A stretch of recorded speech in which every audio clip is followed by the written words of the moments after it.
todos y a todas. Qué alegría estar juntos otra vez para adorar al Señor y para servirnos a llamarnos los unos a los otros hoy.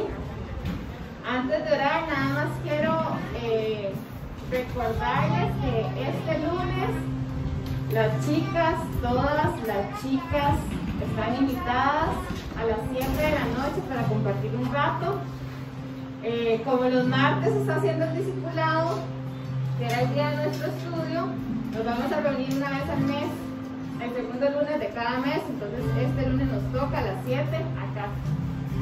El martes es el discipulado y ¿qué más? Seguimos los sábados con los chicos y jueves clases de inglés para los niños. Cualquier cosa pueden contactar a alguien para eso.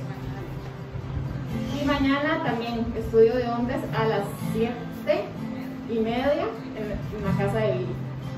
Entonces voy a orar para poner este rato en manos del Señor.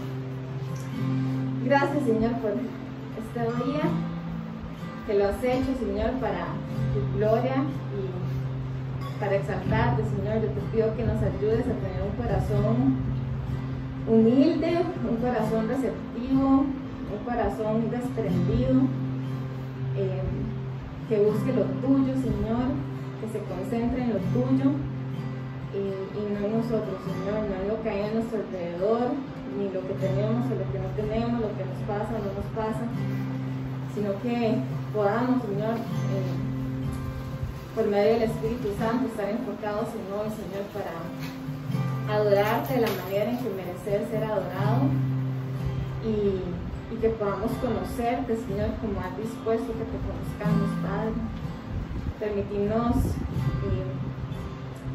conocer un poquito más, Señor, de tu corazón, de tu santidad, de tu bondad, de tu gracia, de tu misericordia por medio de la palabra. Confronta nuestros corazones, confronta nuestro pecado, confronta nuestra manera de vivir, Señor, y que podamos responder en humildad, Señor, y en obediencia a vos. Gracias, Señor, por el regalo, Señor, que ha sido conocerte y por el regalo de estar hoy aquí en Osara, en medio del sol y del viento, Señor, a las 5 de la tarde, como hermanos, como familia, para deleitarnos, Señor, y compartir con vos. Gracias, Señor, por tu bondad. En el nombre de Jesús. Amén.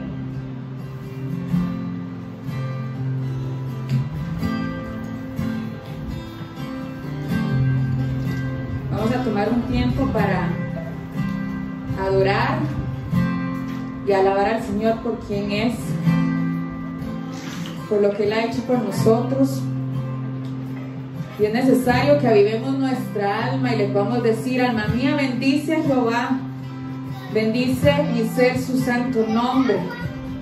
Alaba, alma mía, Jehová, no te olvides de ninguno de sus beneficios, recordando que Él es nuestro Salvador, que Él es nuestra esperanza, que Él es nuestra roca, que Él es nuestra fuerza, que Él reina, que Él está sentado en un trono, reinando con fuerza y con poder, que Él es majestuoso, y que podamos hoy como iglesia juntos decir que solo en Jesucristo podemos encontrar todo lo que necesitamos, que no hay ninguna condenación ni para usted ni para mí, porque Jesucristo murió y resucitó por cada uno de nosotros. Así que le invito a que, como respuesta de su convicción por quién es Jesucristo, si gusta se pone sobre sus pies y hoy podamos todos como hermanos poner nuestra mirada en Cristo, no en las voces, no en que está a mi lado, sino que juntos unamos nuestras voces y entonemos el nombre más hermoso que se pueda nombrar, y es el nombre de Jesucristo. Amén.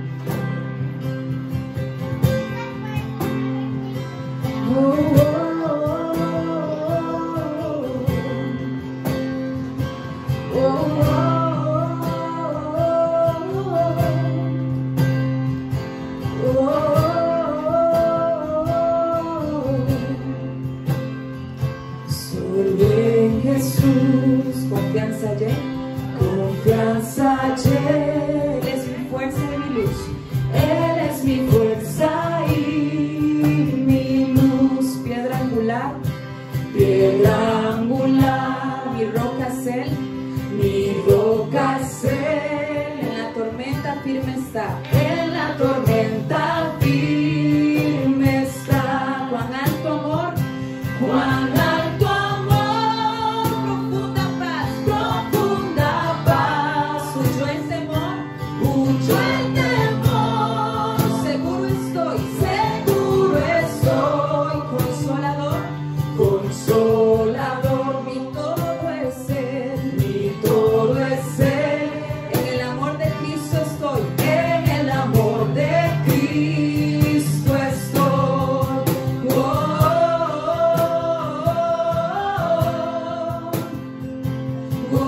No existe más condenación, es el poder de Cristo en mí desde nacer hasta morir. Cristo gobierna mi existir. No hay poder ni oscuridad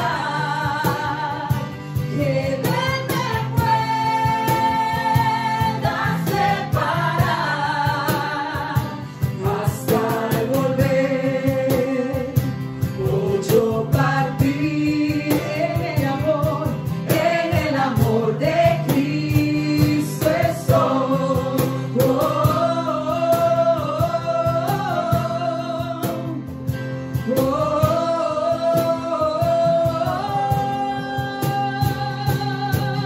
Todo mi ser espera en Él, mi fuerza está solo en Jesús. Cuando el temor cae sobre mí, encuentro paz solo en Jesús. Mi vida doy todo a Él, yo cantaré solo a Jesús. Los cielos hoy cantan al Rey, la gloria es solo a Jesús, solo a Jesús, solo a Jesús, solo a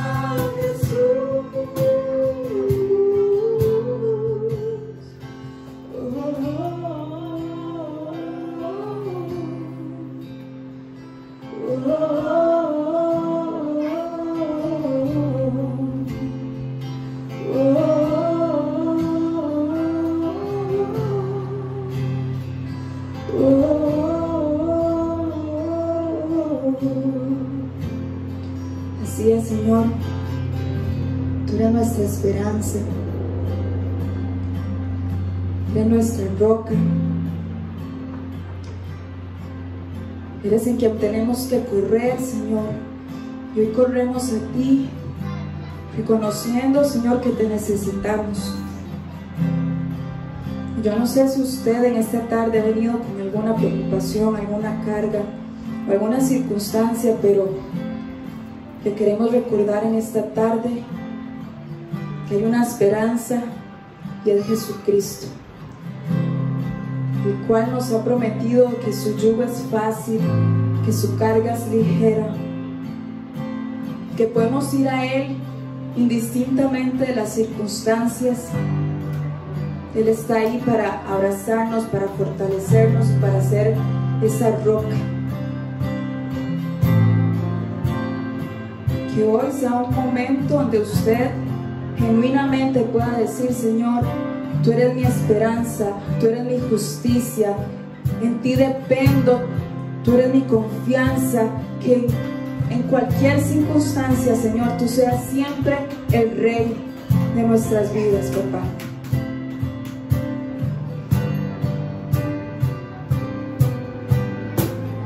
Mi esperanza está en Jesús, en su justicia y en la cruz. De nadie más dependeré, solo en su nombre confiaré.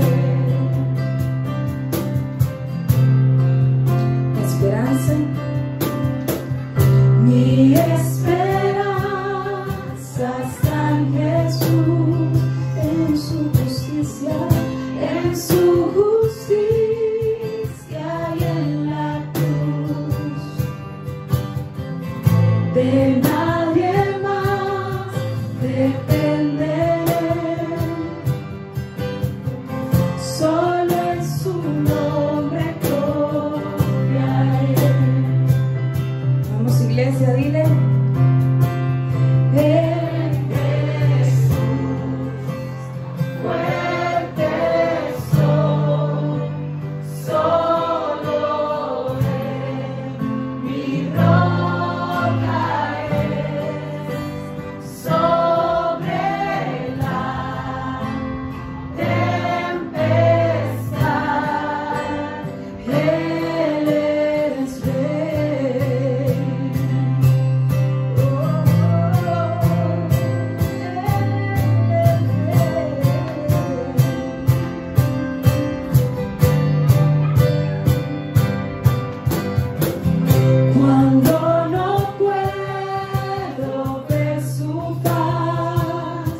let's pray.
Amén. ¿Ok? ¿Me escucha, Billy? Ahora sí, ¿verdad?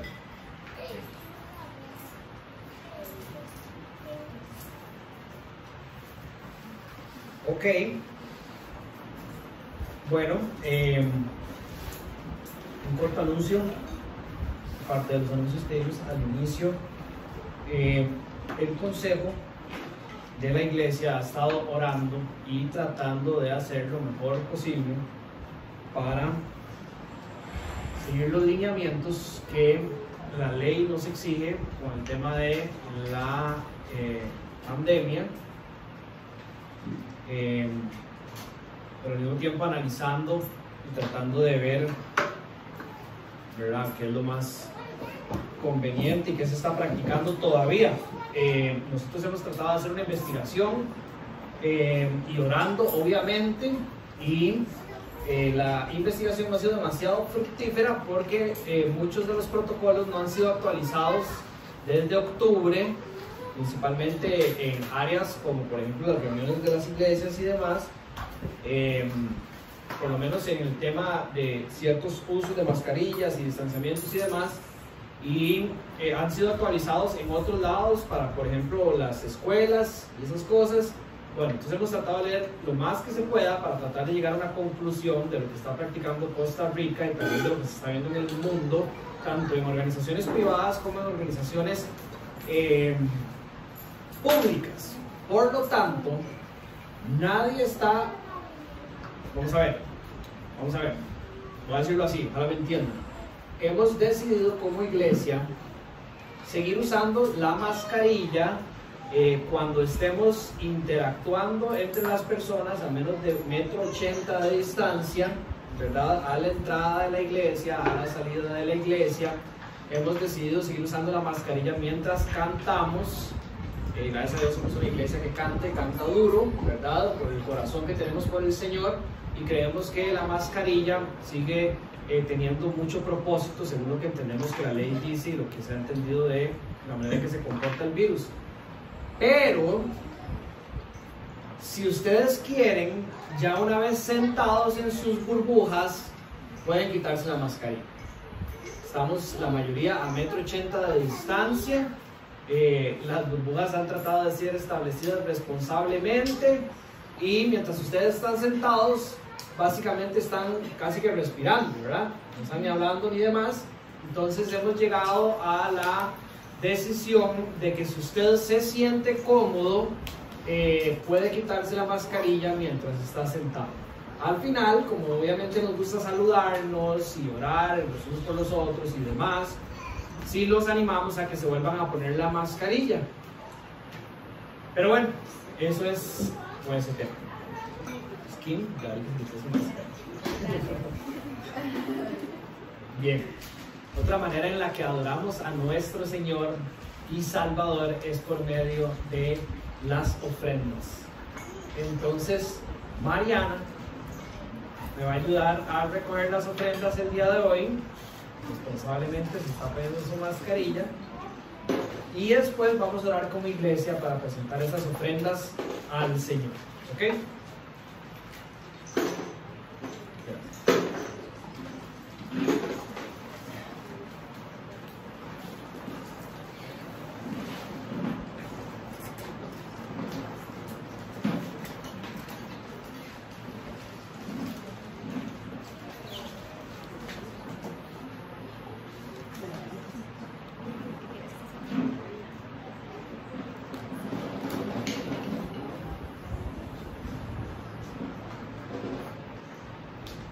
Les recordamos también, esto es un anuncio importante, habilitamos por facilidad, conveniencia, el sistema de Simpe móvil para las ofrendas. Entonces usted puede dar las ofrendas físicas aquí en la iglesia los domingos, usted puede ofrendar o diezmar a través de las cuentas de la asociación, y ahora también lo puede hacer a través de su celular a las cuentas de la asociación. Ahora pasa algo y de una vez se lo voy a decir para cubrir sus corazones de que el enemigo los ataque. Resulta que como somos una asociación, no se puede crear un Simpe móvil hacia una persona jurídica. Tiene que existir como una persona física, según lo que me explicaron en el banco. Entonces, aunque la cuenta, aunque el número pertenece a la asociación de iglesias, a la asociación Las Cinco Solas, que es la asociación del Centro Integral Casa Vida y la iglesia, y la cuenta pertenece también a la asociación, tiene que haber una persona relacionada a ese número, una persona física, y como yo soy el presidente y el que tuve que ir a firmar y demás, pues es imposible que no salga mi nombre cuando ustedes vayan a hacer el Simpe móvil. Entonces, yo sé que ustedes tienen un corazón que busca ser puro, y les digo, para que cubran su corazón del ataque del enemigo, ¿verdad? Cuando ustedes hacen una donación, se la están haciendo a la iglesia, no se la están haciendo al pastor, ¿verdad? Entonces, nada más como para dejarlo claro. Gracias, Mariana. Vamos a orar por las ofrendas juntos. Jesús, una vez más venimos ante ti esta tarde como familia de fe, como iglesia Casa Vida, Señor, a presentar estas ofrendas. Señor, queremos ser obedientes como una muestra de nuestro amor por ti. Queremos demostrar nuestra fe y nuestra confianza y descanso en ti, Señor. Así que venimos con un corazón gozoso a darnos de lo que tú nos has dado, Señor, de lo que es tuyo, diligentemente, Señor, para bendecir la iglesia local que tú has plantado aquí en Luzano. Bendice estas ofrendas, Señor, y que el uso sea responsable, que te dé gloria y honra a ti, que los corazones sean alcanzados para tu gloria, Señor, por medio de ellas. Gracias, Jesús. Amén.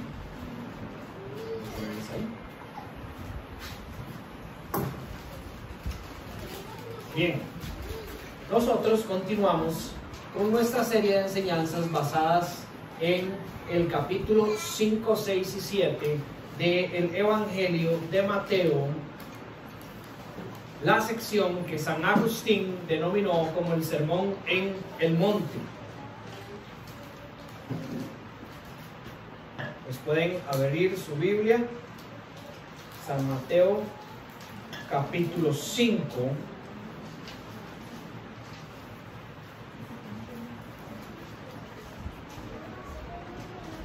Y si alguien necesita una Biblia, aquí tenemos Biblias en español.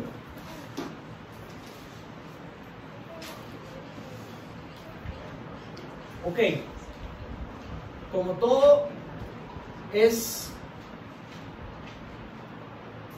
un solo sermón, ¿verdad? Como todo el texto, capítulo 5, 6 y 7, fue predicado en una sola sentada.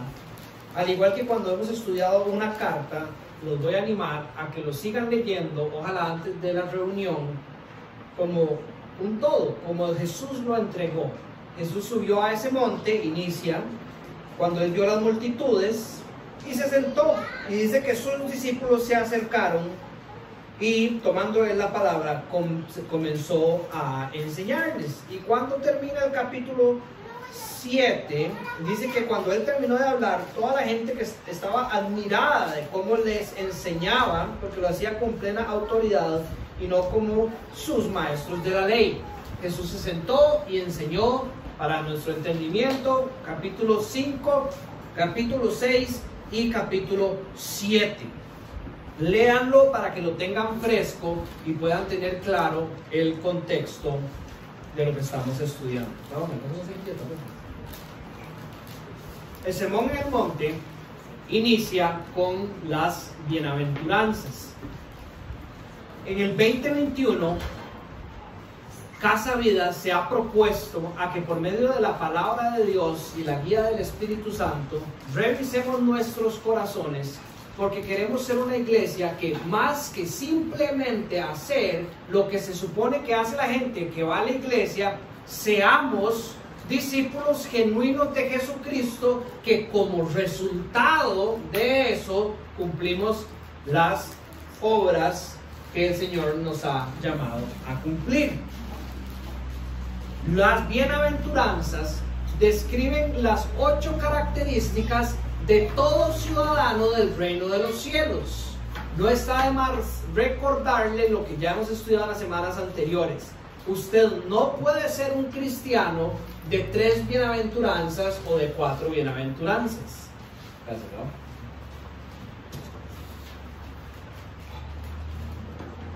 Un cristiano tiene estas 8 características. Y es importante que nuestra fe esté construida sobre estas cosas.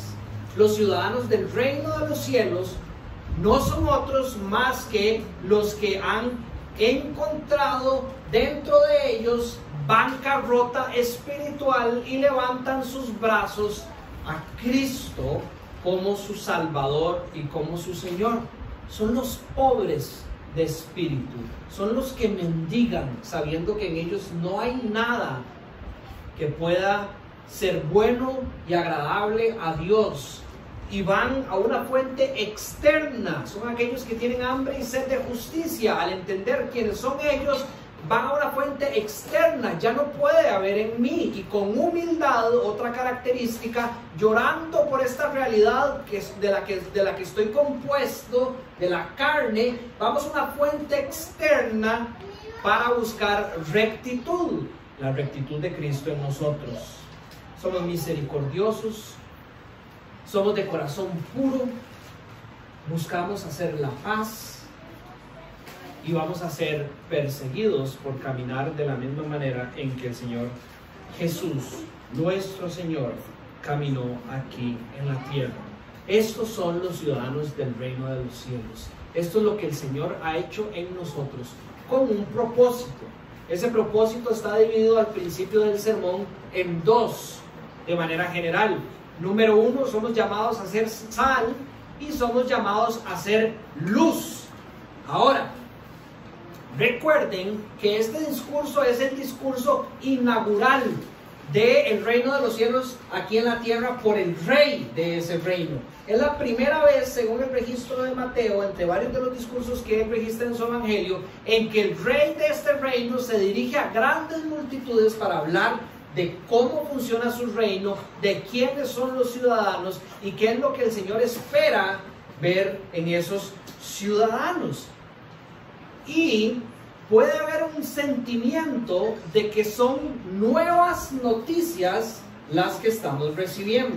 De hecho, aquellos que estaban sentados, como por ejemplo algunos fariseos y escribas, que registra el contexto, que estaban ahí escuchando, creyeron que era algún tipo de nueva enseñanza que de alguna manera descalificaba el Dios que el pueblo de Dios seguía desde el Antiguo Testamento.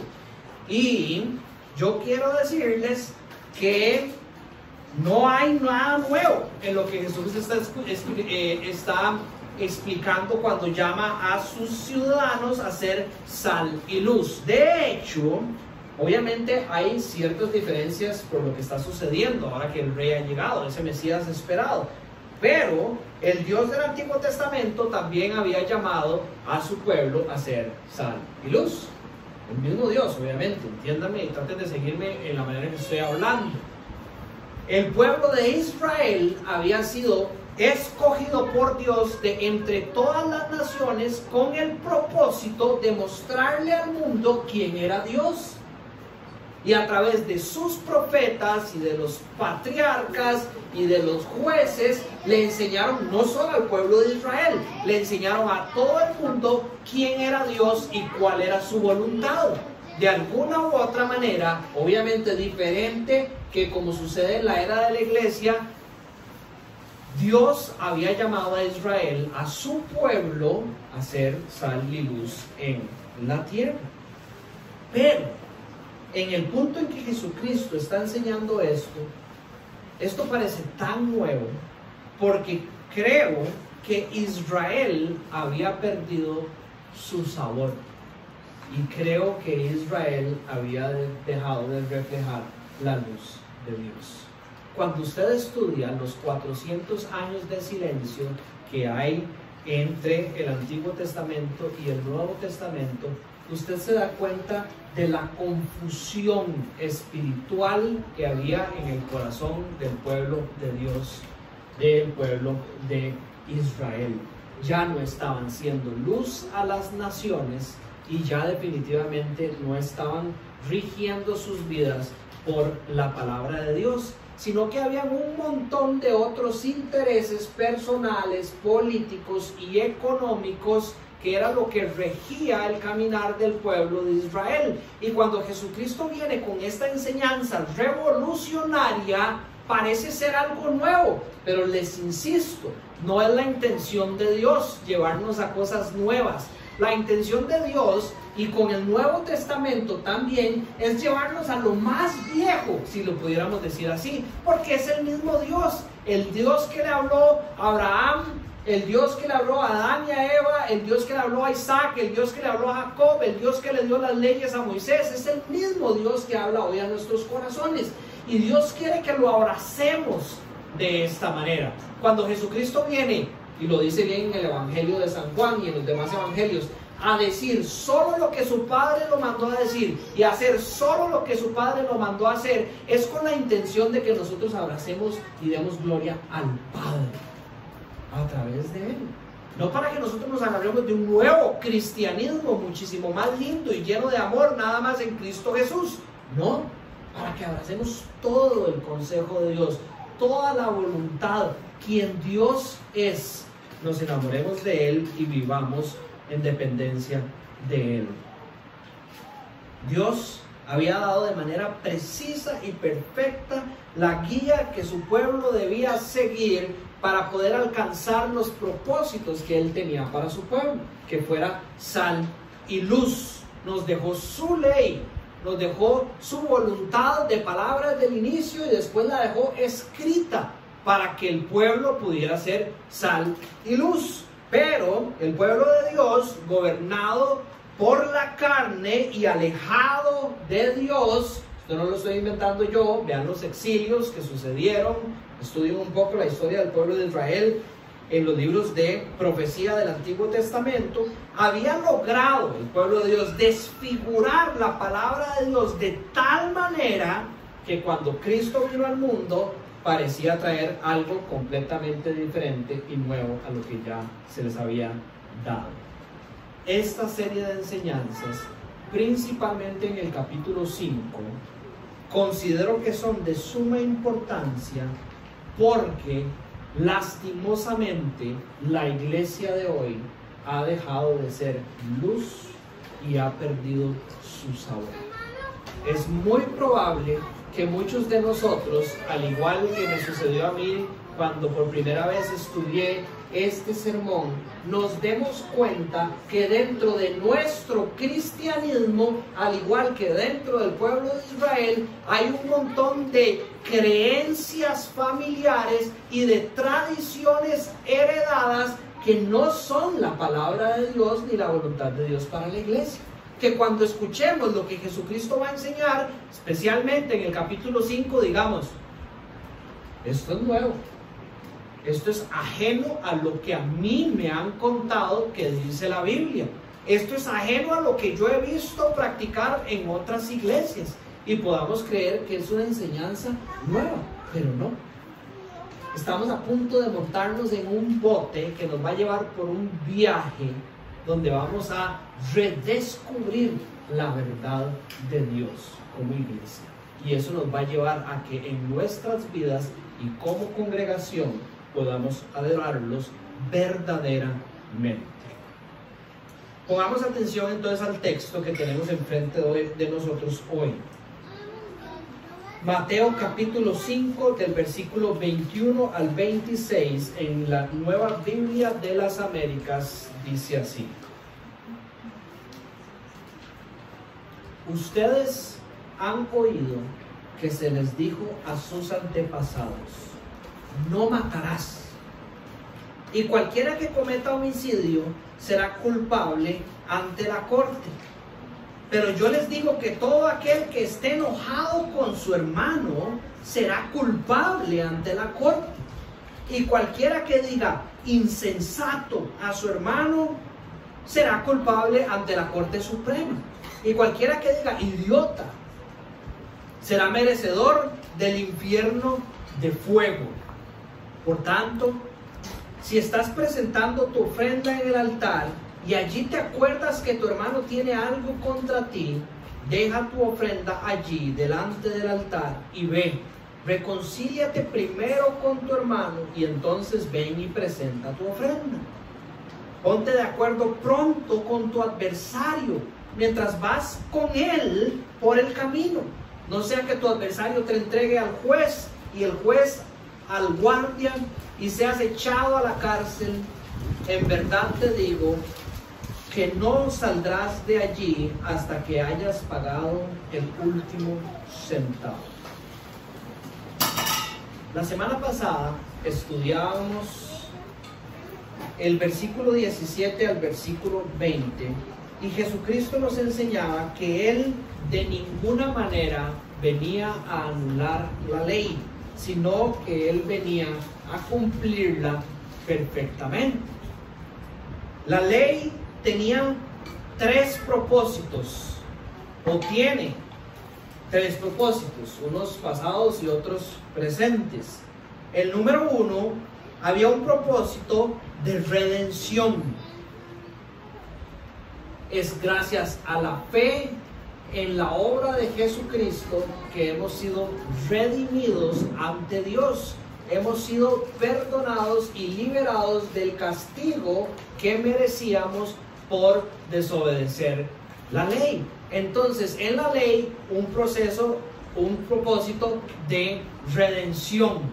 Jesucristo viene a cumplir eso que Dios había dado a los hombres de manera perfecta, y al hacerlo paga el pecado, el castigo que los hombres merecíamos, y por gracia recibimos en él vida eterna.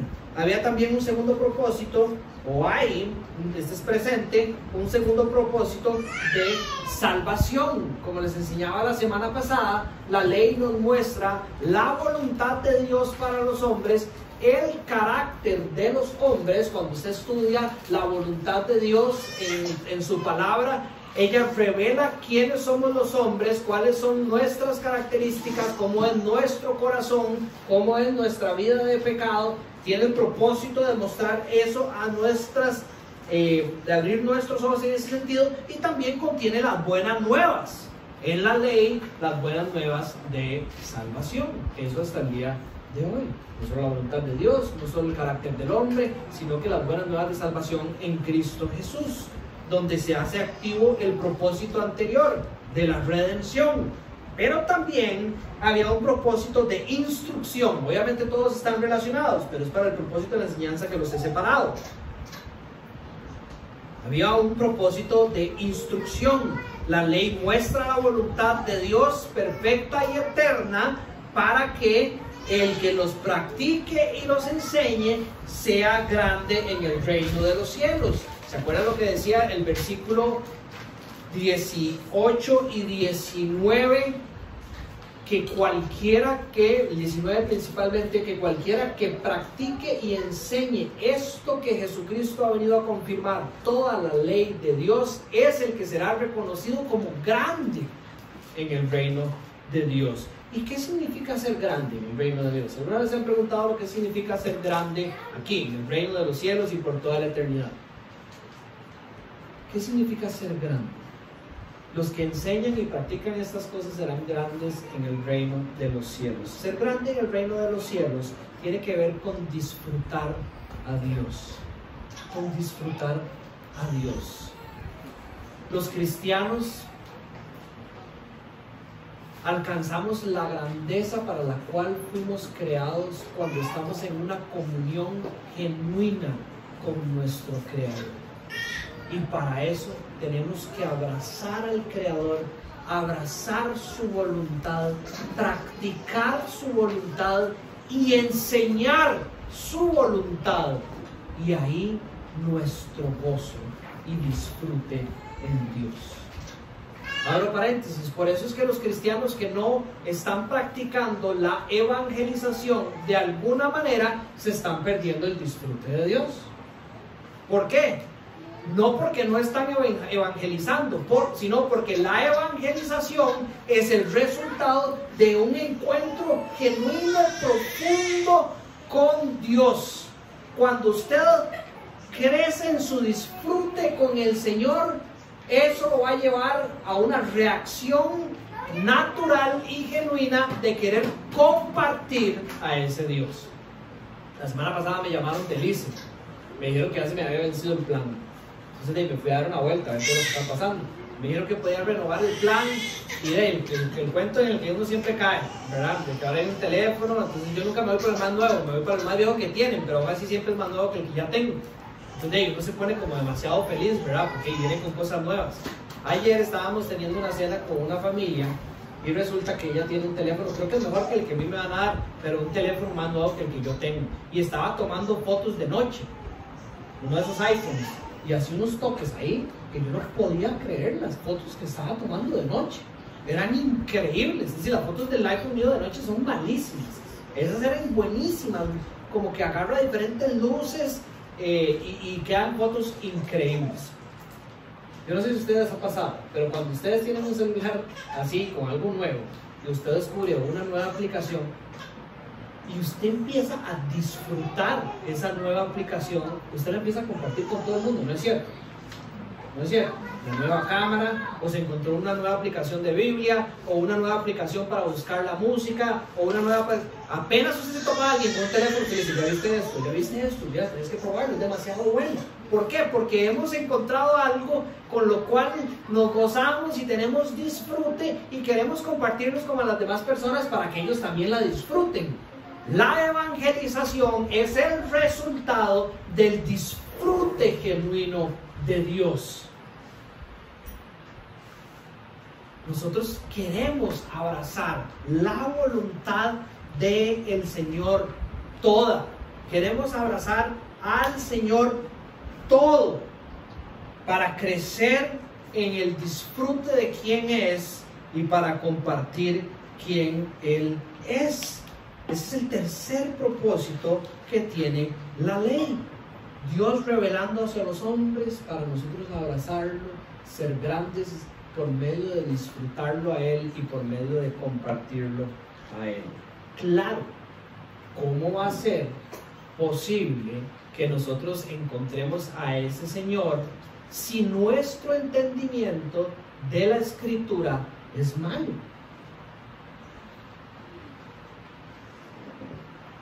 Definitivamente nuestra iglesia está muy lejos de ser perfecta, pero cuando uno sabe que hay una iglesia que no está enseñando la Biblia, ¿cómo va a ser posible que las personas que van a esa iglesia disfruten a Dios si no lo conocen de manera genuina? Ellos pueden disfrutar las cosas y pueden disfrutar la reunión y pueden disfrutar algo que ellos tienen en su cabeza, pero el verdadero disfrute que hay en el Señor, que los lleva a practicar y a enseñar sus verdades de manera correcta, solo puede venir a través de la palabra de Dios. Y hacerlo de manera incorrecta, que es lo que dice Jesús en el capítulo 5, versículo 19, los hace los más pequeños dentro del reino de los cielos. Entonces, resulta que entender la ley de Dios de manera correcta es crucial. Y eso nos lleva a el punto en el que estamos hoy. El texto de hoy y los siguientes textos que vamos a estudiar, les dije la semana pasada que les había puesto como de subtítulo la reforma de la ley. Quiero usar la palabra reforma porque puede que para algunos de nosotros nos suene común o familiar por haberla escuchado en la reforma de la iglesia. Cuando los reformadores reformaron la iglesia en el siglo XV y XVI, no fue que ellos crearon una iglesia nueva, que es la iglesia protestante, ¿verdad? No es eso, sino que lo que hicieron fue abrazar la Biblia que había dado el Creador desde el principio de la era de la iglesia y exaltarla y ponerla en el centro del púlpito. Si ustedes escucharon la conferencia de adoración, esto Pablo lo mencionó, ¿verdad? Los reformadores, una de las muestras en las que ellos trajeron la Biblia de nuevo a las reuniones fue poniendo el púlpito en el centro de las iglesias. Si ustedes van a una iglesia católica, como yo fui durante muchos años de mi vida, tendrán grabado la imagen de que en el centro hay una mesa grande que cumple ciertos propósitos dentro de la misa, pero el púlpito donde se lee la palabra de Dios es en un costado, ¿verdad? El centro de la iglesia católica apostólica romana no es la palabra de Dios, es la dinámica de la misa. No voy a entrar en eso, pero cuando ustedes estudian la dinámica de la misa, se van a dar cuenta que hay toda una estructura de rituales que se tienen que cumplir, que nadie de los que está sentados sabe que eso está pasando, pero que se tienen que cumplir para que la misa llegue al estándar requerido por la iglesia católica apostólica de Roma.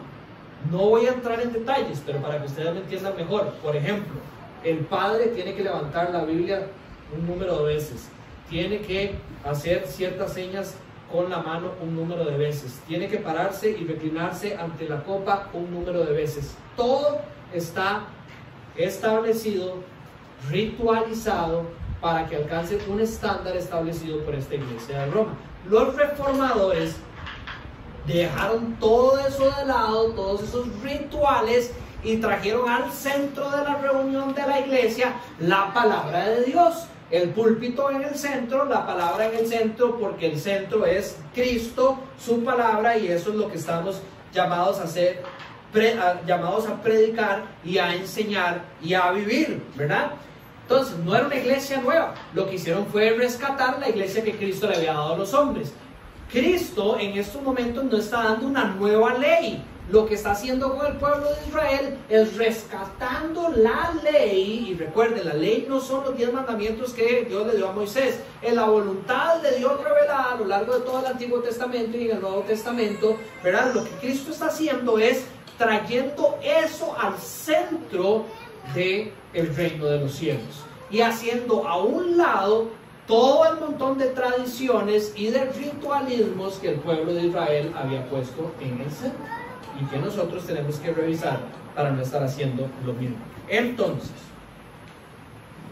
el primer versículo dice así: ustedes han oído que se dijo a sus antepasados.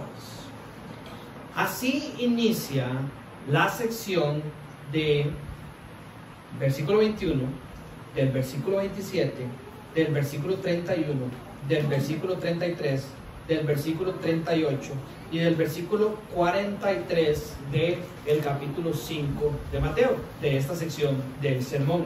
Entonces el Señor va a reformar el entendimiento de la ley en el pueblo de Israel y ojalá para nosotros también.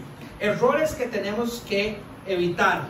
Número 1, nunca deberíamos de pensar que lo que Jesucristo está enseñando hoy son contradicciones o correcciones de lo que ya Dios había dado a los hombres. Y número 2 es que Jamás deberíamos decir que la manera en que el pueblo de Dios vivía antes la voluntad de Dios era más superficial, y que ahora Jesucristo lo único que está haciendo es trayendo algo que Dios había dado a los hombres de manera superficial, como el no matarás, a un lugar mucho más profundo, que es el enojo, es algún tipo de asesinato. No es eso lo que está pasando. Si usted lee el hermosísimo Salmo 19, y lo voy a leer del versículo 7 al versículo 14, usted se va a encontrar la profundidad de la ley de Dios en el corazón de un hombre de Dios. Y cuando uno lee este salmo, uno dice: Señor, transfórmame, transfórmame. Escribe el salmista: la ley del Señor es perfecta. Ya ahí me quedé yo. Ya ahí yo me quedé. Porque qué fácil es decirlo, ¿verdad? La ley del Señor es perfecta. Pero si uno verdaderamente cree que la ley del Señor es perfecta, ¿por qué uno no la busca constantemente de día y de noche? ¿Verdad? La ley de Dios es perfecta, pero 25 minutos más tarde yo estoy buscando en mi ley cómo vivir mi vida. Si yo creyera que la ley de Dios es perfecta, yo estaría a los pies de la ley de Dios en todas las áreas de mi vida, con mi esposa, con mis hijos, con mis hermanos, con mis amigos, con mis enemigos. Dice: infunde nuevo aliento. El mandato del Señor es digno de confianza, da sabiduría al sencillo. Los preceptos del Señor son rectos, traen alegría al corazón. El mandamiento del Señor es claro, da luz a los ojos. Cada vez que leo este salmo siempre digo lo mismo: me impresiona cómo describe un verdadero cristiano y lo lejos que estoy yo de ser ese cristiano tan comprometido con la ley del Señor. Me lleva a querer orar más en esa dirección. El temor del Señor es puro, permanece para siempre. Las sentencias del Señor son verdaderas, todas ellas son justas. Por ellas queda advertido tu siervo. Quien las obedece recibe una gran recompensa. ¿Quién está consciente de sus propios errores? Perdóname aquellos de los que no estoy consciente. Libra además a tu siervo de pecar a sabiendas. No permitas que tales pecados me dominen. Así estaré libre de culpa y de multiplicar mis pecados. Sean pues aceptables ante ti mis palabras y mis pensamientos.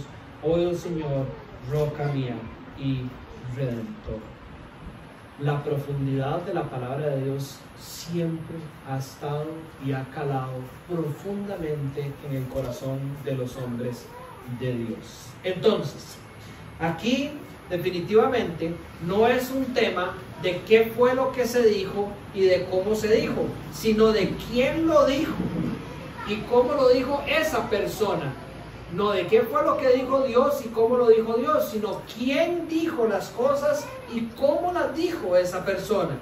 Ustedes han oído que se dijo a los antepasados, dice el texto. Ustedes han oído que se les dijo a ellos.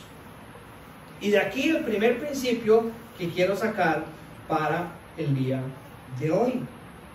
Nuestros ojos deben de estar en la palabra de Dios.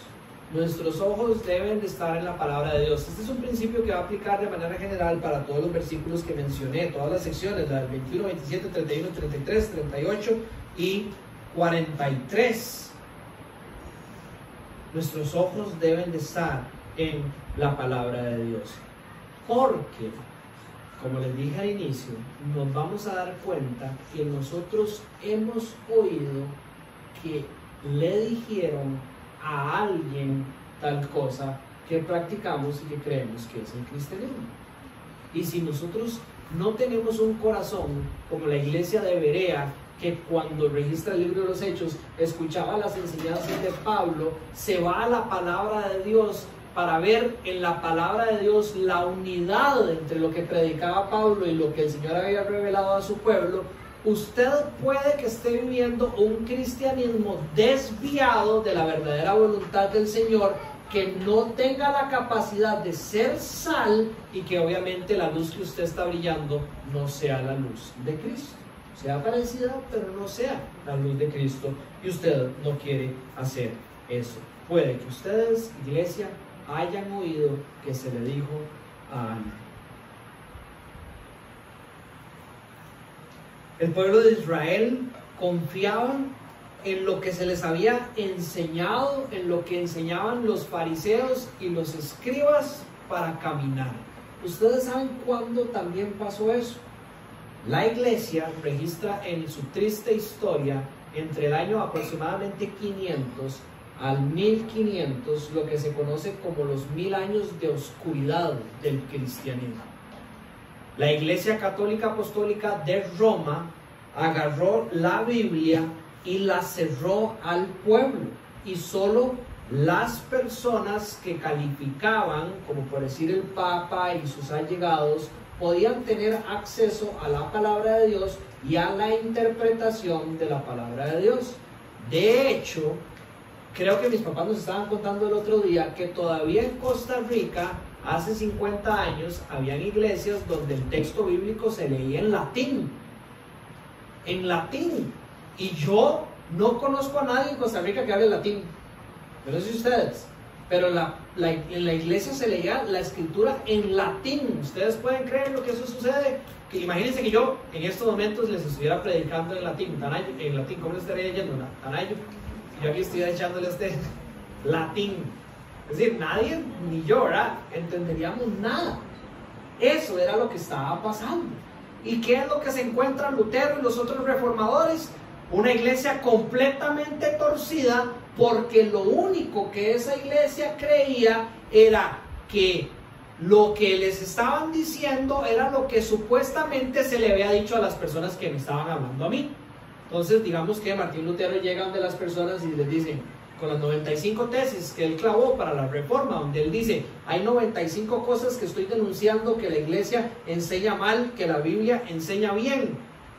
Básicamente les estaba diciendo, ustedes han oído que se le dijo a sus antepasados, está mal. La palabra de Dios dice esto. Nosotros tenemos que volver de la misma manera nuestros ojos a la palabra de Dios. ¿Cómo nosotros estamos criando a nuestros hijos? Voy a dar un ejemplo y no voy a entrar en detalles. Ustedes han oído que a los hijos no debería de dársele castigo físico, y por eso no les dan castigo físico. ¿Quién les dijo? ¿Qué dice la palabra de Dios? Ustedes han oído que las relaciones matrimoniales, y aquí me voy a poner un toque intenso, extremo, ¿verdad?, porque esto está pasando en la iglesia, que en las relaciones matrimoniales los hombres tienen la libertad de hasta tener varias mujeres dentro de su matrimonio. Hay cristianos que dicen estar practicando ese tipo de cosas en iglesias liberales, de teología liberal, porque ellos han oído que se les enseñó a las personas que les enseñan la Biblia que eso es permitido, y así viven, así están buscando ser luz y así están buscando ser sal, simplemente porque ellos han oído que eso es lo correcto. Ahora, ¿qué dice la palabra de Dios? Ustedes han oído que toda la palabra de Dios no es inspirada por Dios, y no es toda palabra de Dios sin error perfecta. ¿Quién dice eso? La mitad de los seminarios de Estados Unidos. Todos los seminarios liberales están enseñando que la palabra de Dios no toda es palabra de Dios, solo algunas partes. Las que nosotros escojamos que son palabra de Dios son palabra de Dios. Y hay muchos cristianos que viven su vida construida sobre esto que ellos han oído. Nosotros no podemos hacer eso. Iglesia Casa Vida, no solo yo soy responsable de que nosotros entendamos correctamente las escrituras. Sí, por mi llamado, a mí me van a jalar las orejas más duro, pero ustedes también son responsables de que aquí se enseñe la palabra de Dios. Que no sean ustedes aquellos que digan en algún momento, nosotros oímos que el pastor Dani enseñó eso, y nunca fuimos a la palabra de Dios para revisar si lo que estaba enseñando era la verdad. Continuamos con nuestra enseñanza. ¿Cuál es el mandamiento que somos llamados a entender? Versículo 21. Ustedes han oído que se dijo a sus antepasados: no matarás, y cualquiera que cometa homicidio será culpable ante la corte. Esta versión que yo estoy usando es un poquito más fina, ha sido mejorada en los últimos años, pero si usted tiene rato en caminar en el cristianismo, en algún momento usted se ha encontrado en una conversación donde va a decir: pero ¿qué es ese mandamiento que dice no matarás? Entonces, si yo voy manejando y tengo un accidente y mato a la persona, entonces que ya rompí uno de los grandes mandamientos, ¿verdad? La traducción original de esa palabra, que en el español no entiendo por qué no la han cambiado de manera definitiva en todas las secciones, en todas las versiones, es asesinar. Es asesinar. Si ustedes leen todas las versiones en inglés, que son actualizadas más recientemente, you shall not murder, no kill, murder. Y la definición de lo que es asesinar, podríamos decir que es matar a alguien con la intención malvada, si me pueden entender de esta manera, de quitarle la vida. Eso es asesinar. Eso es muy diferente de matar, ¿verdad? Usted puede matar en un accidente, usted puede ir manejando y se le atravesó un mono y lo mató. Es diferente ir con el carro, ver un monito a la orilla de la calle, echarle el carro y asesinarlo con maldad. El mandamiento de Éxodo 20 y rectificado por Moisés en Deuteronomio 5, donde salen todos los mandamientos que además vamos a estudiar en las siguientes secciones, utiliza esa palabra, asesinato, matar a alguien con la intención malvada de quitarle la vida. Ese es el mandamiento que Jesús va a reformar en esta enseñanza. ¿Cuál es la interpretación correcta de este mandamiento? Me explica en el versículo 22. Yo les digo que todo aquel que esté enojado con su hermano, y aquí es donde parece que lo lleva como a un nuevo nivel, a una nueva profundidad. Todo aquel que esté enojado con su hermano será culpable ante la corte. Cualquiera que diga insensato, que la traducción tiene que ver más con un insulto, no con insensato que ya parece algo específico, sino que cualquiera que insulte a su hermano será culpable ante la Corte Suprema. Y cualquiera que diga idiota, la traducción correcta sería necio, será merecedor del infierno de fuego. En español suena más pesado idiota que necio, pero en el contexto de Cristo decirle a alguien necio es alguien que repudia a Dios. Es un gran insulto en este contexto. Entonces, ¿qué es importante entender en este versículo para reformar el mandamiento que se nos ha dado? Uno de los detalles que yo noto en la manera en que está escrito es que Jesús está construyendo de adentro hacia afuera para dejar claro que este mandamiento que ellos habían interpretado de mala manera ha sido dado a los hombres desde el principio de la misma forma y con la misma intención. Dice, cualquiera que esté enojado con su hermano. Digamos que el enojo es una condición que invade el corazón primeramente, ¿verdad? Lo contamina. Estoy enojado. Después dice que será culpable ante la corte. ¿De cuál corte creen que está hablando? De la corte celestial, del juez, ¿verdad? De Dios. Está usando un ejemplo de la vida real para que ellos puedan entender una verdad espiritual. Cualquiera que esté enojado con su hermano será culpable ante la corte. El mandamiento es: no matarás, no asesinarás. Si usted asesina, es culpable ante quién? Ante el que dio el mandamiento. ¿Quién es Dios? Él es la corte, ¿verdad? Entonces aquí la relación. Cualquiera que esté enojado con su hermano será culpable ante la corte. Después, desde lo más adentro de una condición de corazón, dice: cualquiera que diga un insulto a su hermano será culpable ante la Corte Suprema, de la misma corte. Entonces, yo no sé, los hombres, por ejemplo, a veces nos ha pasado que en una mejenga ¿verdad? Usted que es mejenguero, ojalá que nunca le haya pasado esto, ¿verdad? Pero alguien a uno se le barra de repente, vean la pierna de Ben cómo está, ¿verdad? Ben fue el que se barrió, ¿verdad? Pero digamos, alguien se le barre a uno de repente y uno de la chicha, ¿verdad? Yo no juego fútbol desde el colegio, ¿verdad? Entonces a mí esto no me pasa del colegio, pero uno de la chicha se levantaba y le decía un montón de insultos a la persona, y ya uno se iba así, ¿verdad? Huevado, y encolerado, ¿verdad? Hubo enojo en mi corazón y eso salió a la superficie ya con un montón de insultos. Culpable ante la corte. Pero después se llega a un punto más intenso y es cuando dentro de todos los insultos que hay en el diccionario que uno puede tener en la cabeza, uno escoge el peor, el que destruye más a la persona. Yo no sé si a ustedes les ha pasado eso, pero que usted esté en una situación donde su mente, después de estar enojado en el corazón, después de tal vez haber dicho tales insultos, empieza a formular el insulto perfecto. Qué triste, porque a mí sí me ha pasado, ¿verdad? Y sí, no recientemente, para la gloria de Dios, pero usted empieza a formular la frase que usted va a decir, que usted dice, yo por medio de esta frase es como que agarre una espada y se la atraviese en el corazón a esta persona. Se lo he hecho, ha pasado.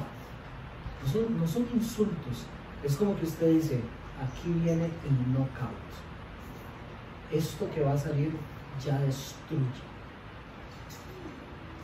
Necio es el insulto que escoge Jesucristo específico para decir que también será merecedor del infierno de fuego, es decir, es culpable ante la corte. Ya después de ese insulto, lo que sigue es algo físico que podría llevar a lo visualmente considerado asesinato, tanto en el tiempo judío como lo podríamos entender hoy. Entonces, no es nuevo lo que Jesucristo está enseñando. No es que ahora está yendo muchísimo más profundo. Dios siempre ha querido el corazón de los hombres, no las obras ni los sacrificios de los hombres. Le dice a través del profeta Jeremías, si no me equivoco, al pueblo, ya yo no quiero más sacrificios, lo que yo quiero es su obediencia, su amor, su corazón. Siempre el deseo de Dios ha sido hacia el corazón de los hombres. Si usted estudia en el contexto donde Dios da el mandamiento de no asesinar, se dará cuenta que todos los demás mandamientos lo que buscan es el corazón del hombre. No tengas ídolos. ¿Por qué? Porque yo quiero tu corazón, quiero que tu corazón sea solo para mí. Hay un día del Señor. El día del Señor fue creado para que el hombre agarre ese día y le dedique al Señor su corazón. Cuando Jesucristo resume los mandamientos en Mateo 22:37, dice, ama al Señor tu Dios con todo tu corazón, todo tu ser, con toda tu mente. En ningún momento dice con todas tus obras. Ya después dice que como un resultado de esto, que todas tus obras glorifiquen al Señor por la posición del corazón, nada más. Cuando Samuel estaba escogiendo el primer rey de Israel, el Señor le dijo a Samuel, no te dejes impresionar por su apariencia ni por su estatura, pues yo le he rechazado. Le dice, la gente se fija en las apariencias, pero yo me fijo en el corazón. El Señor siempre ha ido detrás del corazón de los hombres. Proverbios 4:23, porque sobre todas las cosas cuida tu corazón, porque de él mana la vida. Es en el corazón regenerado, en el corazón de los cristianos, donde está el origen de la vida. Por ende, cualquier pensamiento en el contexto específico de la enseñanza de hoy que nos lleve por estos caminos que Jesucristo considera lo mismo que el asesinato físico y material, no deberían de existir en nuestro corazón. A Jesucristo y a Dios no le importa. Vamos a ver si usted me entiende la manera en que voy a decir eso.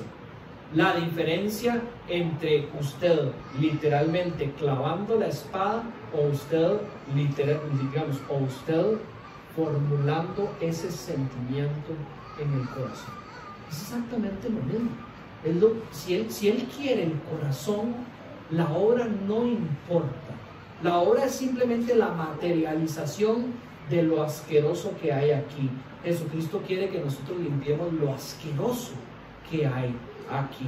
Y de esta manera es que Él quiere reformar la ley que fue dada a los hombres para que por medio de ella sea transformado nuestro corazón y que las cosas no cambien simplemente en la superficie, sino que como queremos en Casa Vida en este año, usted sea transformado adentro para que lo que salga en la superficie sea también agradable al Señor. Pero tiene que haber un corazón agradable al Señor.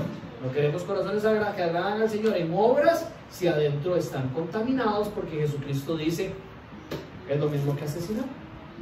Es exactamente lo mismo que asesinar. Ahora, no es lo mismo a nivel de consecuencias, obviamente, asesinar a alguien que hacer chisme, ¿verdad? Obviamente esto lo sabemos, pero en el fondo tiene consecuencias muy similares que no queremos dentro de la vida del cristiano. Encontré esto en un libro que estaba leyendo. Tratamos las ofensas de palabra muy light, porque no vemos los cadáveres que dejamos atrás. Tratamos las ofensas de palabra muy light, porque no vemos los cadáveres que dejamos atrás. Cuando yo empecé a caminar en el cristianismo, el Señor empezó a poner una convicción en mi corazón de pedirle perdón a un montón de gente del cole. Vean qué vacilón, qué bonito. Incómodo para mí, pero bonito. Yo empecé a entender el peso destructivo que habían tenido muchas de mis palabras en mi época colegial y que probablemente había dejado cadáveres en el camino. Y el Señor me puso a reconstruir esas relaciones. Nosotros somos buenísimos destruyendo a los demás para levantarnos nosotros. Si usted ha hecho algo que está mal, usted prefiere destruir al que está a la par suya para que ya usted no se vea tan mal en vez de corregirse usted. Entonces usted hizo algo mal y es evidente ante sus ojos, el Espíritu Santo puede que le esté poniendo convicción, pero es más tuanis si yo le corto la cabeza a todos los demás para yo ser el único que tiene cabeza y ya yo no me veo tan mal y no cambio. Hay algo en nuestro corazón que prefiere enojarse, destruir a las personas que están alrededor mío para que no sea evidente que yo fui el que me equivoqué. ¿Cómo nosotros nos referimos a nuestros hermanos y hermanas en la fe? ¿Cómo nos referimos nosotros a la iglesia? A veces la iglesia no cumple nuestras expectativas, como si la iglesia fuera para cumplir nuestras expectativas. No, la iglesia quiere cumplir las expectativas de Dios, no las mías. La iglesia no me sirve a mí, la iglesia sirve a Cristo. Pero a veces nos pasa que la iglesia no cumple las expectativas que yo esperaba. Entonces yo me enojo con la iglesia. Y ya por allá, antes de yo entender que tal vez yo soy el que le estoy fallando a la iglesia, empiezo a hablar mal de la iglesia. Y empiezo a hablar de hermanos malos de la iglesia. Según la enseñanza que yo estoy escuchando, y esto lo digo para mí, Dios sabe que yo he pecado. Cuando nosotros hacemos eso, estamos apuñalando a Cristo. Estamos apuñalando a Cristo. Lo estamos asesinando cuando estamos enojados y dejando que esto reine en nuestro corazón al punto de que empezamos a ofender, que empezamos a escoger insultos, y que lo llevamos cada vez más largo y dañamos a la iglesia o a un hermano de la iglesia. Cristo prohíbe cualquier pensamiento que busque la destrucción del hombre, pero no solo lo prohíbe, nos llama además a caminar en la dirección contraria. Esto siempre ha sido así. Cuando estudiamos la primera carta de Pedro a través de el Espíritu Santo, a través de las palabras de Pedro, dice: aléjense de la naturaleza de pecado. ¿Cómo se alejan de la naturaleza de pecado? No lavándose el coco como con un cepillo de dientes, ¿verdad? Como que usted se da cuenta de que usted está sucio y tiene ganas de meterse el cepillo de dientes y lavarse la mente y lavarse el corazón y decir: ahora estoy limpio. No, es acercándose a la vida en el Espíritu. usted se limpia de su inmundicia acercándose a la pureza de Jesucristo. Entonces nosotros queremos alejarnos de este enojo y de esta actitud del corazón por medio de acercarnos a una dirección que es agradable a Dios, que podríamos decir que es la reconciliación. Entonces tenemos un mandamiento, tenemos la interpretación correcta del mandamiento, y ahora ¿cuál es la reacción ante esa interpretación? La reconciliación. Para esto Jesucristo utiliza dos ejemplos, 23 al 26. Por tanto, si estás presentando tu ofrenda en el altar y allí te acuerdas de que tu hermano tiene algo contra ti, deja tu ofrenda allí delante del altar y ve, reconcíliate primero con tu hermano y entonces ven y presenta tu ofrenda. Ponte de acuerdo pronto con tu adversario mientras vas con él por el camino, no sea que tu adversario te entregue al juez y el juez al guardia y seas echado a la cárcel. En verdad te digo que no saldrás de allí hasta que hayas pagado el último centavo. 4 puntos importantes para cerrar que tienen aplicación para nuestras vidas. Número 1, ¿qué sería para nosotros presentar la ofrenda en el altar? Porque ya estudiamos la semana pasada que Jesucristo cumple toda la parte ceremonial de la ley y no podríamos entender que verdaderamente Jesucristo estaba llamando a las personas a seguir presentando ofrendas en el altar por el resto de la vida como cristianos. Romanos capítulo 12, versículo 1 y 2 dice: por tanto, hermanos, les ruego por las misericordias de Dios que presenten sus cuerpos como un sacrificio vivo y santo, aceptable a Dios. Nuestros cuerpos como un sacrificio vivo, como una ofrenda, que es el culto racional de ustedes.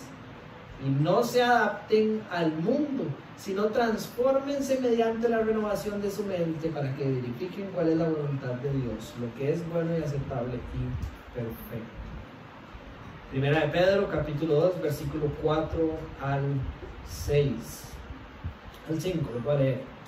Cristo es la piedra viva, rechazada por los seres humanos, pero escogida y preciosa ante Dios. Al acercarse a Él, también ustedes son como piedras vivas, con las cuales se está edificando una casa espiritual, como el templo en aquel momento. De este modo llegan a ser un sacerdocio santo, que era lo que hacían los sacerdotes, presentar esas ofrendas agradables a Dios. Ahora somos nosotros el templo espiritual, el sacerdocio santo que ofrece sacrificios espirituales que Dios acepta por medio de Jesucristo, por medio de nuestras vidas. Es nuestra vida ese sacrificio, esa ofrenda que nosotros presentamos al Señor. Si usted tiene algo con alguien o alguien con usted o demás, alto en su vida. No viva más sabiendo que esto está sin resolver y vaya y haga algo más al respecto. De esto se trata la reacción del entender este mandamiento. Mientras usted presenta su ofrenda en el altar, mientras usted vive, pare, resuelva la situación y después vaya y presente su ofrenda. También lo dice de esta manera: ponte de acuerdo pronto con tu adversario mientras vas con él por el camino. Esto puede sonar un poco raro, ¿verdad? Porque si usted está enojado con alguien, usted no camina a la par de esa persona.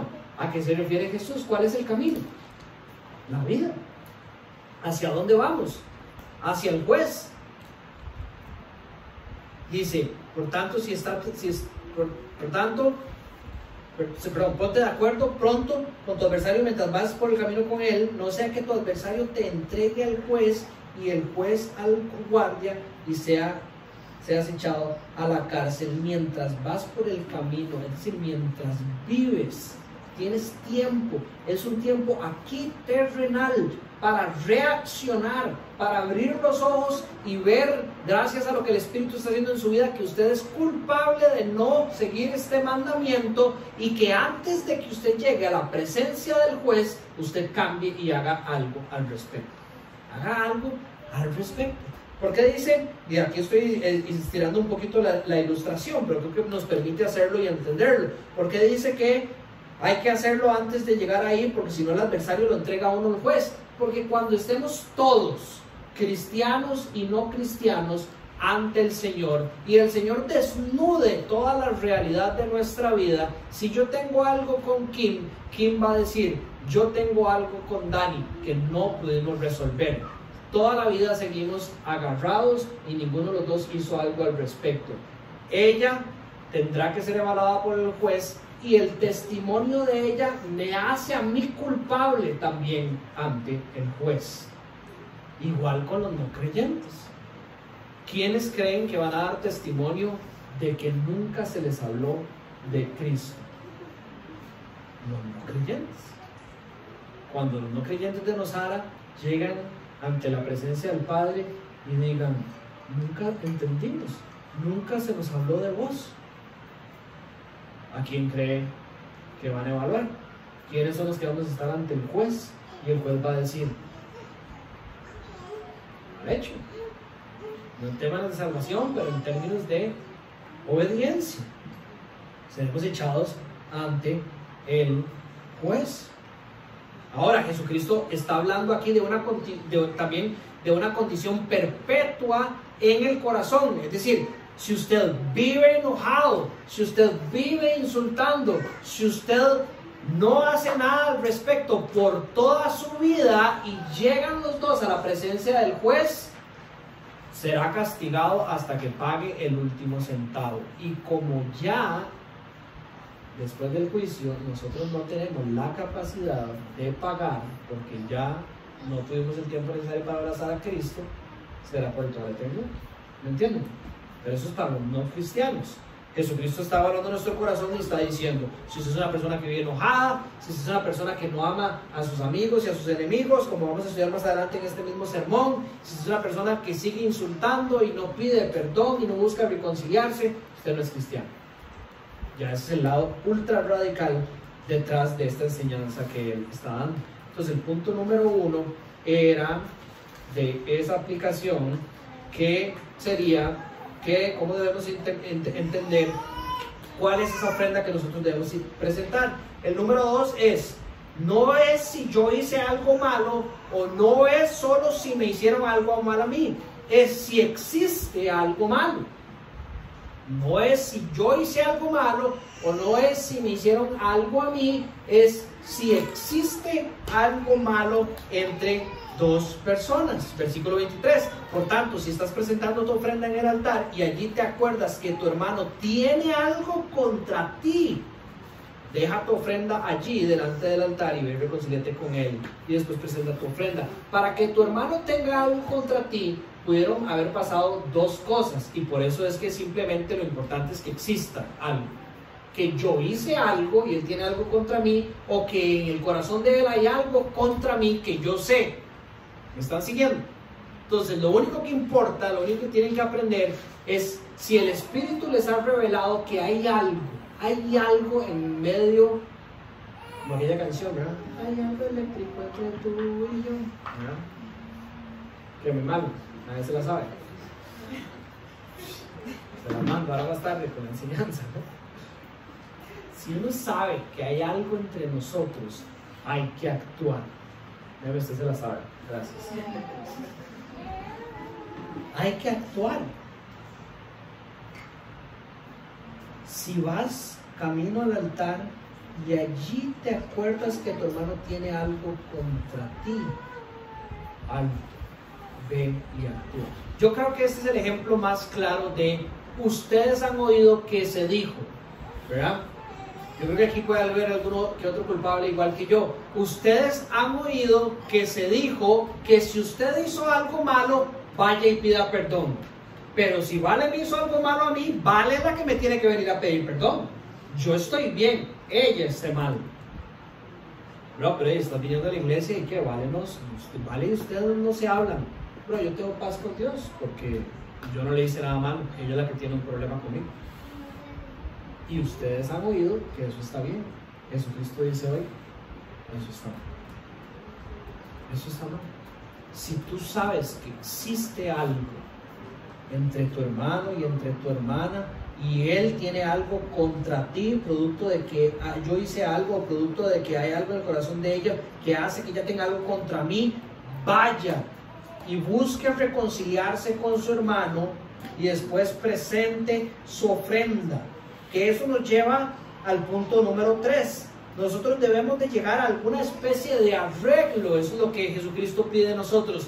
Buscar la reconciliación, o conforme vamos viviendo, llegar a algún tipo de settlement, de arreglo, antes de llegar a la presencia del juez.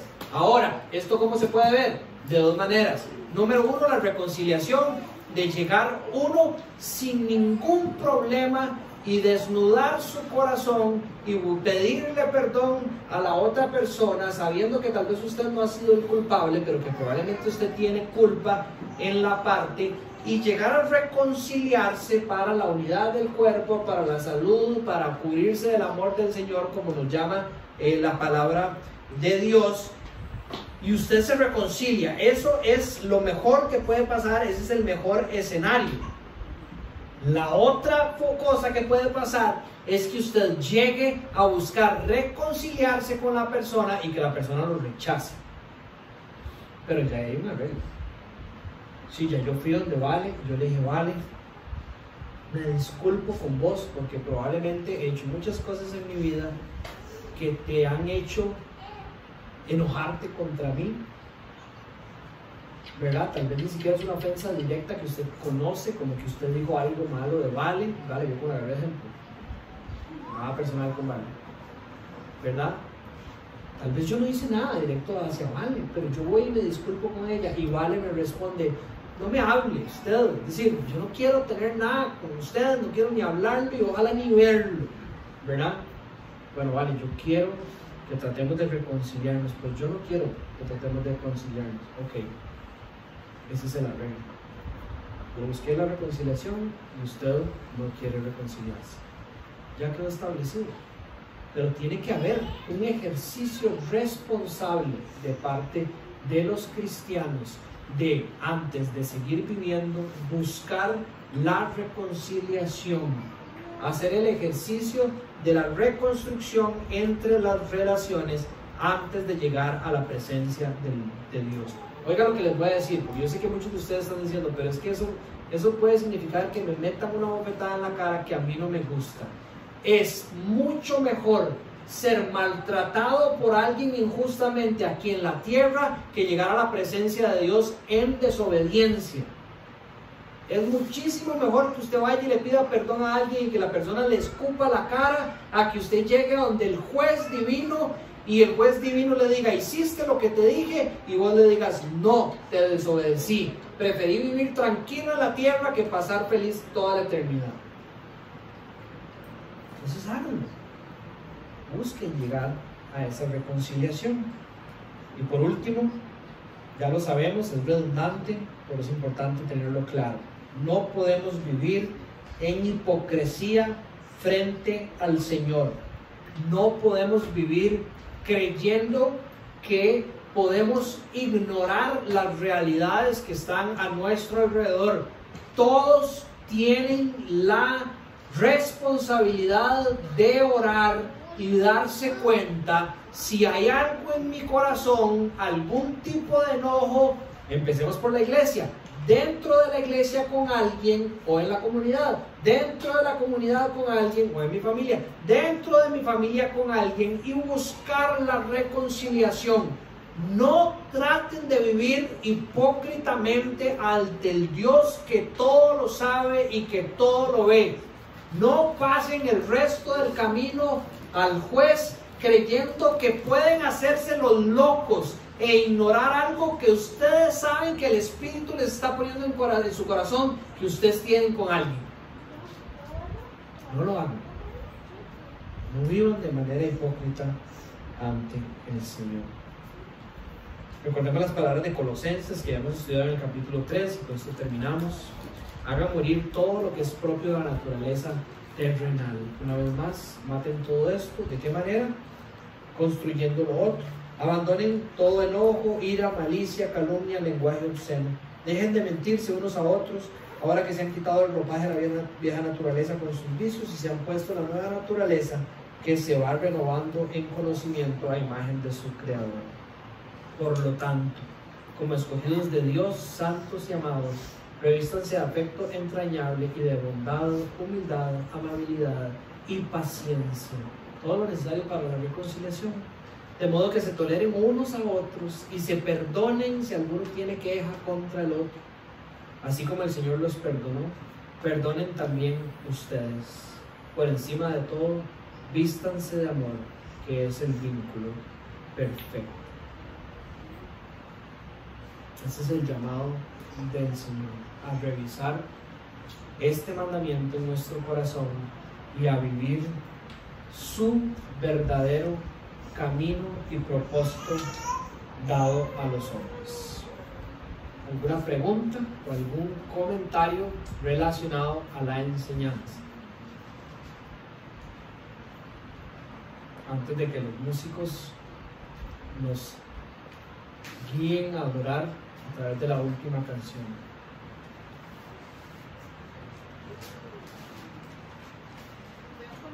Sí.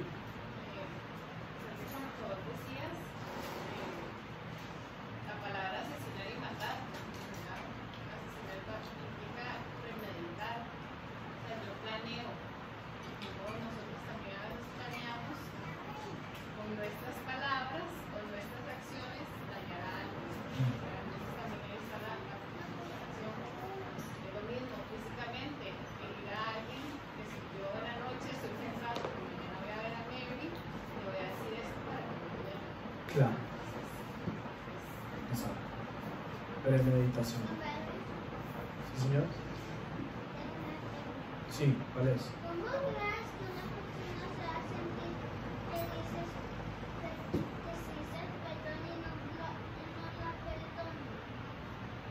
¿Cómo crees que una persona se va a sentir feliz si vos le dices? Sí, es cierto. Sí, es una muy buena pregunta. Nos vamos a sentir muy mal, ¿verdad? Si pedimos perdón y no somos perdonados. Es más, Juanfe, la Biblia enseña que cuando nosotros entendemos cómo hemos ofendido a Dios, cuando nosotros entendemos esa verdad y le pedimos perdón a Dios, Él siempre nos perdona. Y ese es el ejemplo que tenemos que seguir. Creo que ya una práctica es que es un tiro por persona. ¿Alguien más?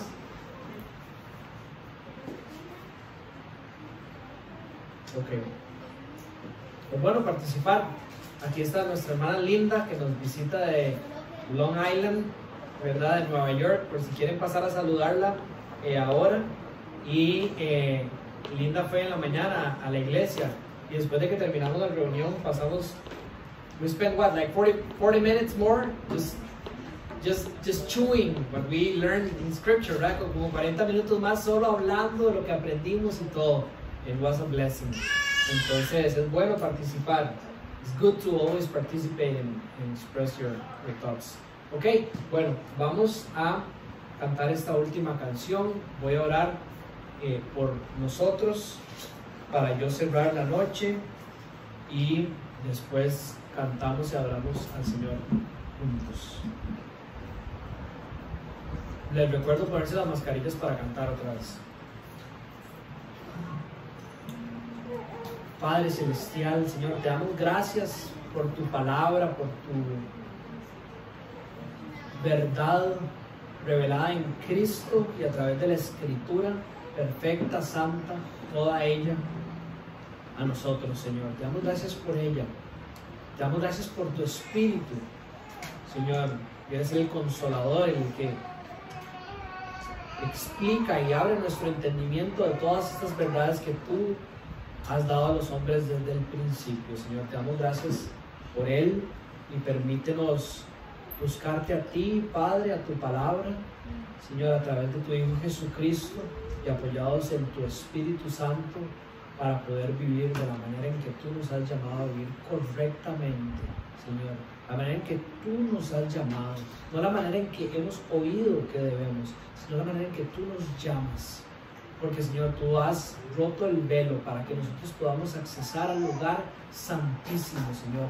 Y ahí, enfrente de tu trono, Señor, hallar gracia y misericordia, Señor. Que gracias por eso. Bendice el resto de nuestra noche y esta semana, que podamos ser sal y luz cada vez más con lo que hemos aprendido el día de hoy. Que te podamos adorar en espíritu y verdad a través de esta canción, Jesucristo. A ti sea la gloria y la honra. Amén. Sí, que esta noche nosotros decidamos rendir nuestro corazón para honrar al Señor. Y si eso significa entregar mi orgullo a los pies del Señor y acercarme y pedir perdón y perdonar, que sea algo genuino, porque reconocemos que hubo alguien que se humilló, que se entregó, que no lo merecía, pero lo hizo por amor, y que así sea también nuestra respuesta, que por amor a Él, por lo que Él ha hecho por nosotros, nuestra vida siga siendo en búsqueda de honrarle y agradarle al Señor. Este canto es nuevo, así que les invitamos a que, si se la saben, se unan a nosotros, y si no, que meditemos en su letra y que sea una oración que salga y brote realmente de nuestro ser.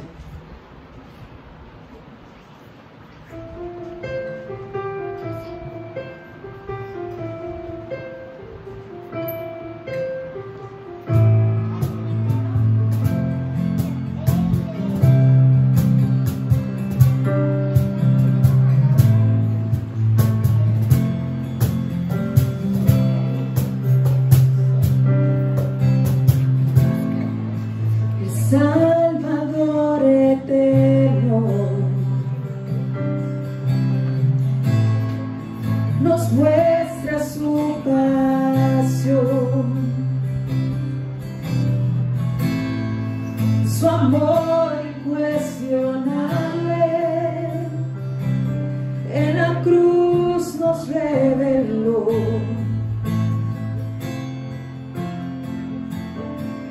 Me rescató, me perdonó, la cruz, la tumba derrotó.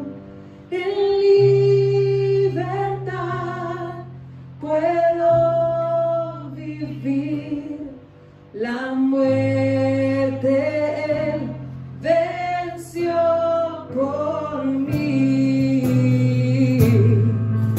Siendo inocente,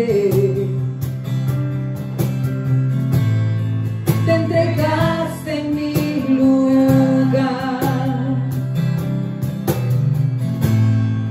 enfrentaste a la muerte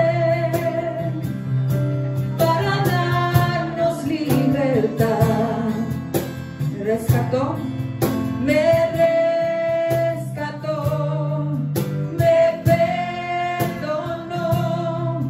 la cruz, la tumba derrotó.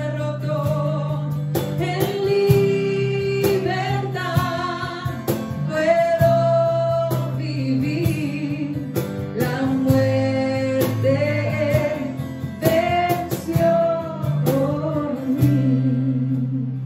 Que esta sea nuestra oración.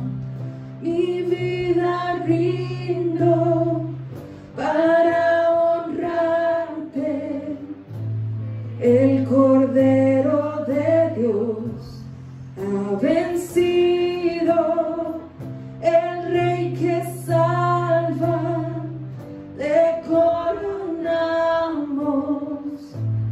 el Cordero de Dios está vivo, mi vida rindo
noches, que el Señor los bendiga.